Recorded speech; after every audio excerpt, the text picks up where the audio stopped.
Hi everyone! For Around the World Week, I found a really neat craft that had a lot of good skills involved in making it. So that's what we're going to do today. We're going to make an African shaker. I think they said SHEKERE on the directions that I read. I have attached directions for this craft to the email that you received. So we're going to just go through them.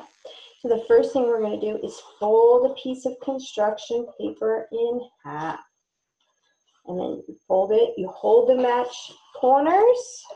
So once the corners are matched, you slide your hand across the paper. It's nice and snug. Now, if your child is just learning how to trace lines, you may want to make a line for them on the middle of that paper for where they can cut. All right. One hand holds the paper with your thumb up. The other hand holds the scissors with most of your fingers in that first one, in the big one, and then your thumb in the small. And holding the paper in front of you, you open the scissors.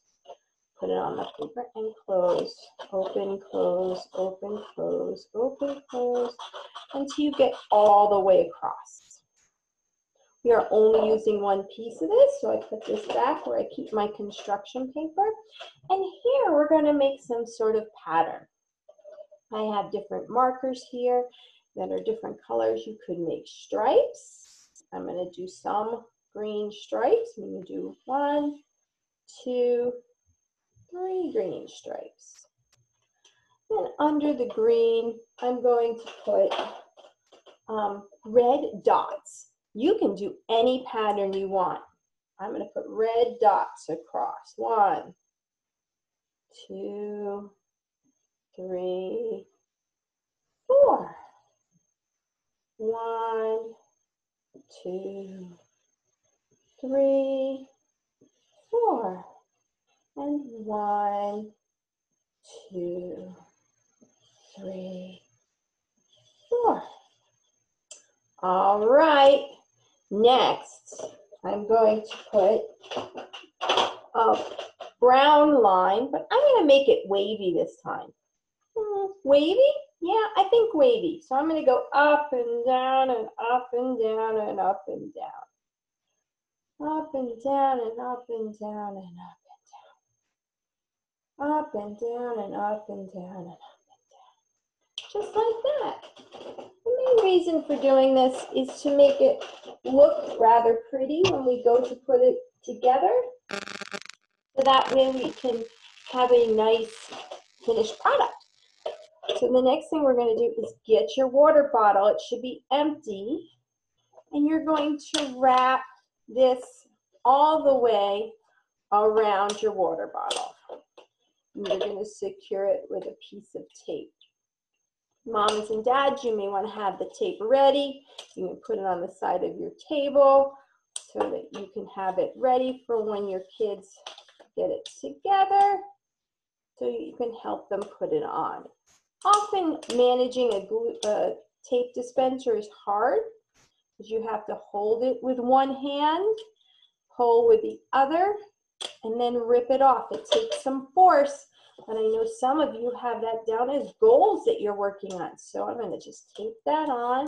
Now you also don't want it to be moving on here, so you're going to put a piece of tape on the top and the bottom too. On the top, one piece on the bottom. They don't have to be big pieces. So I use 4 pieces of tape. So if you want to set up in advance for your child, you could put 4 pieces of tape over here. If your child has a goal where they're working on it, where they're practicing taking it off, then this is a craft for you. All right, so now the next thing we want to do is fill our shaker. Now, there were different fillings that were recommended, and you can even do more. I have here some of them, though. The ones that I had around the house are rocks. I just went in my yard and picked out some rocks. there is macaronis. I have black beans. They're dry, not ones out of a can. That would be mushy. And then rice. So depending on what things you put in your shaker, there will be different sounds. So the next thing I'm going to do is open up my water bottle. And now this is where I really want you to concentrate on 2-point pinch to pick up your things. I'm going to show you first in my black beans. I only use my thumb and index finger to pick up some beans. I got 2. I might only get 1, but then we have to put it right inside my water bottle. I'm going to do more. Put a whole bunch of black beans. Now, the different sounds of things that you put in here will make different sounds. You can kind of hear how that is. Now, if I put a rock in, ooh, that's a deeper sound. And then if I put rice in, oh no, I didn't use 2-point pinch. That was going to be too much. I get rice everywhere. That makes a lighter sound if you listen to that rice. So, I think I want more rice. I think I want more of the light sounds in it when I'm doing it.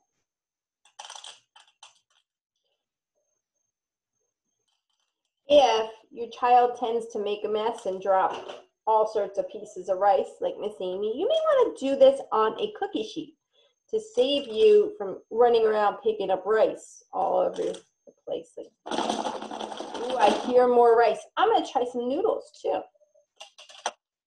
You can put all the same things in it, or you could put different ones in it. Many of my students have a goal of working on these 2 fingers for pinching our items. So that's why I thought this would be awesome craft.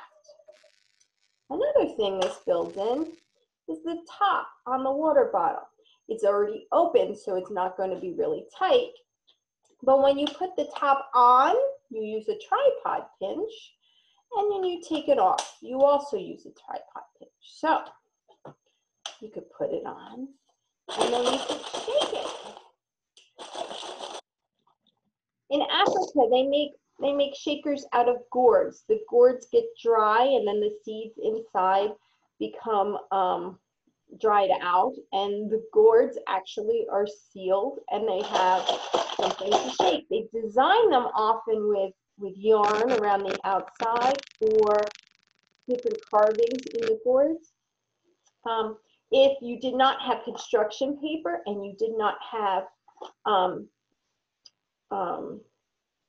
tape to put on the outside, you could also put pieces of yarn and wrap it around the water bottles. You could also take stickers and put it on the water bottles. Whatever you want to do to make that sound. Now, I think mine could sound a little better if I put a few more pieces in it. So I'm going to do that. I opened it, and I think I want more rocks. Put all those rocks in it. I want more beans. More noodles.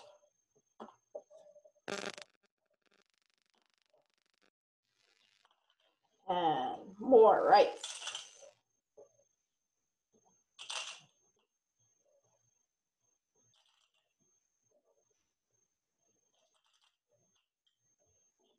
I put my top back on.